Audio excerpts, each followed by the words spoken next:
so much love around the building today, being back. But expectations are high, trying to right the ship, and ultimately just get back to the big game and try to walk away with the ring in this next year.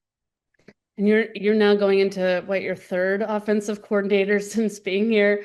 Kind of what is that transition like for you, and what's your approach to kind of adjusting to whatever the new system might be with David? Yeah, super stoked for Blau, and couldn't be more supportive of Cliff in his role too.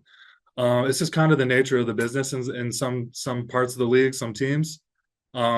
It's just the way it is, and there's just an abundance of bright, like-minded individuals who know football and are able to communicate it. So it's a tough spot to fill, and I think I'm super stoked for Blau. He's a incredibly talented and smart guy, so I know he's going to get us going on the right path.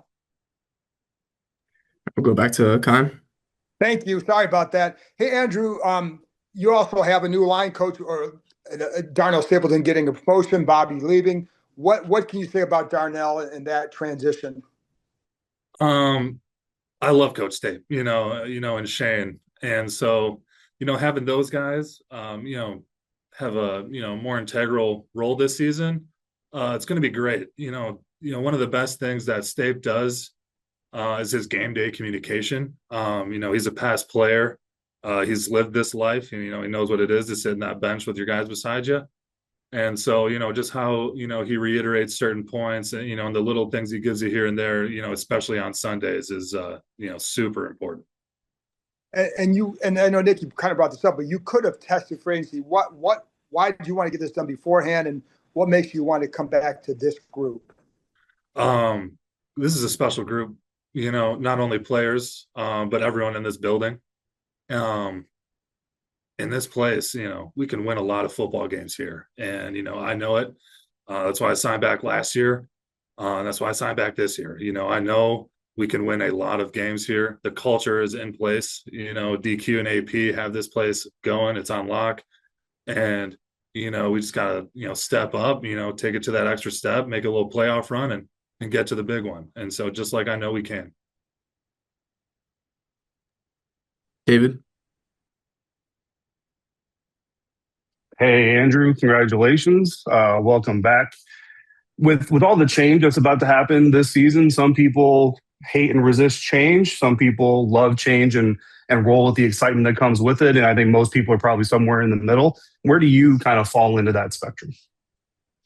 I tend to run a little hot anyway. I tend to just like stay excited. Like I'm here in the building and dapping up everyone that, I haven't seen in a couple months, and just feeling great. And so, I'm welcoming all the new changes, some new fresh blood, some ideas. I think it'll definitely work in our favor.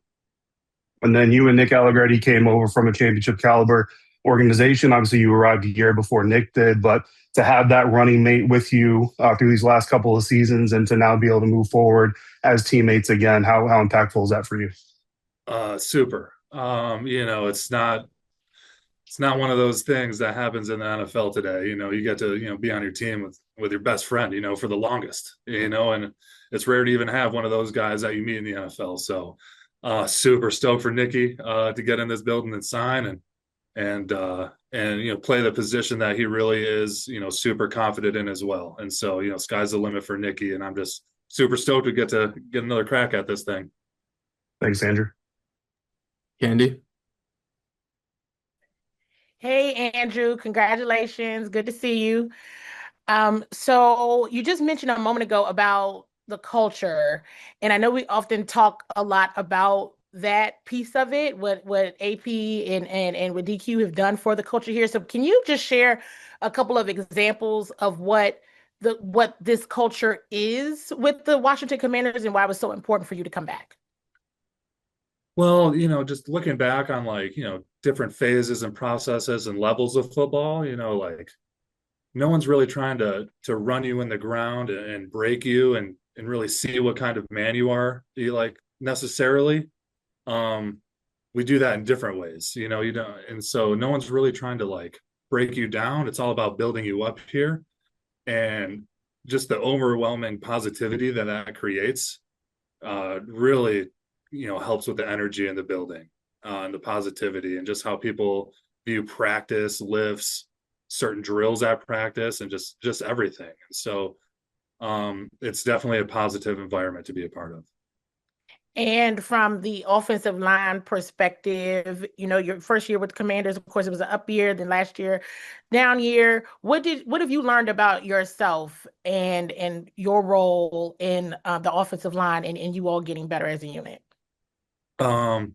We've had some really tight groups of O-lines here, and just some of the more skilled guys that I've ever played around with. In the past, it's some really talented guys, and so. But for me personally, it's I'm going to keep fighting, and I'm really trying to get on that field any way I can. And so, but supporting my guys comes first, being a good teammate. And then how the chips may fall is I would just love to be out there with the guys, and so that's always my goal. But being a good teammate and someone that anyone can talk to on advice. I mean, I'm going into my 10th season at this. I know a lot about the game, and so. Constantly dropping knowledge on anyone who asks for it. But really something special about being part of those 5 guys that are out there protecting our guy. Thank you, and congratulations again. Thank you. And we'll finish up with Ben. Hey, Andrew, congratulations. Obviously the change in coordinator, and we've heard, probably Jaden to be more under center, maybe less no huddle. What does that mean for an offensive lineman? What's your sense of what it changes for the offensive line going from what you guys are running to what we think it's going to be now? Well, specifically with, no huddle offenses and things close to that nature, you kind of just, the offensive line really only gets their blocking responsibilities. They don't necessarily get the strength of the formation, things like that, where the running backs lined up at, little things that could help us on angles and blocking points. But, when you huddle up, you get the whole play call, you kind of know where everyone's lined up. The center can just, line up, get a point, get the hand on the rock and let's roll. So it doesn't necessarily slow things down too much, but it definitely gives us up front more information to work with. And obviously, Tyler Biotish is been released, not going to be with you guys. I know it's not your call, but what can you say about being with Tyler the last couple of years? Of what do you kind of think are some of the keys to where whoever's going to replace him? He's a guy you want to have in your locker room. He's a guy you want to have on your team. And I wish nothing but the best for Ty.